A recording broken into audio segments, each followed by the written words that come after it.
And there's nothing like a rhythm. Put me on my feet, close my eyes and sing along. When the music starts to play, I hope it never goes away. Do you hear me? I hear ya. Every time you say a word. And do you hear me?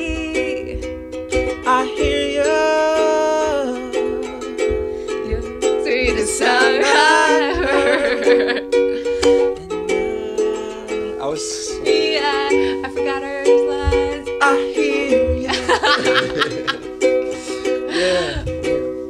So like, and what are some like things that, like, cause I mean I've only known about this hearing loss thing for about a year, just about over a year and a half since I've hooked up with the Hearing Foundation. What are some of the things like you were saying that you learned a long time ago about hearing loss, like? Yeah, I guess I was sort of always aware of the effect like going to a loud concert had on me, because I was like sort of a shy, sensitive child. So after a concert, my ears would be ringing, and it was really hard to take for me. And then so I learned pretty quickly that I didn't really like it too loud. Mm-hmm. And then when I encountered a friend of mine who recorded my first record, he was always a person who wore earplugs, always. Mm-hmm. And he bugged me. He's like, you gotta wear earplugs. And then I sort of just got into the habit of it. And I realized after doing it a bunch of times that it made so much more sense, because I didn't go home with ringing in my ears. Yeah.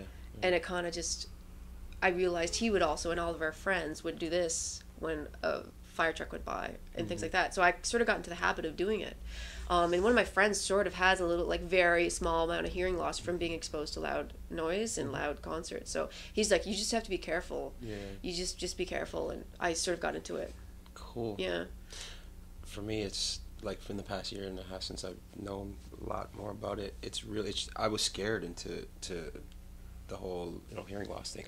When I learned the facts about the hair cells and losing hair cells and not having them back, yeah. I was frightened. Like, and then I started to recognize that I might even have some hearing loss myself, because I'd be driving and I have a friend come in the car, mm-hmm. and they'd be like, "Yo, turn your music down. Like, that's too loud." Really? And I didn't even realize. And then they turn it down.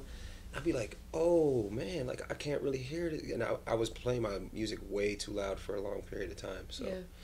But hopefully I saved some of those hair cells. Yeah, no, I think that's kind of, an important part of the message of what we're all talking about all the time is just, it's not like you've ruined you've ruined it. You already started ruining it, so just who cares? It's like, mm-hmm. stop and care, yeah, and start wearing the earplugs or whatever in mm-hmm. order to say what you do have. Yeah. I mean, I know so many drummers who can't, pardon all the time, like they can't hear you at all. And that's just scary, because I actually have another friend who's in his 70s, and he was a concert promoter putting on concerts. He was like the first guy who brought the Rolling Stones to Ottawa, mm-hmm.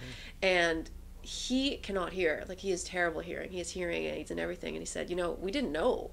Like, we had no idea that if you stand next to all the cabinets of speakers for 2 hours, 3 hours, we didn't know it would damage your hearing. Mm-hmm. And because of that, like, he has to crank everything up, like, mm-hmm. to 10, mm-hmm. just so he can actually hear something and make out words of lyrics and stuff. Yeah.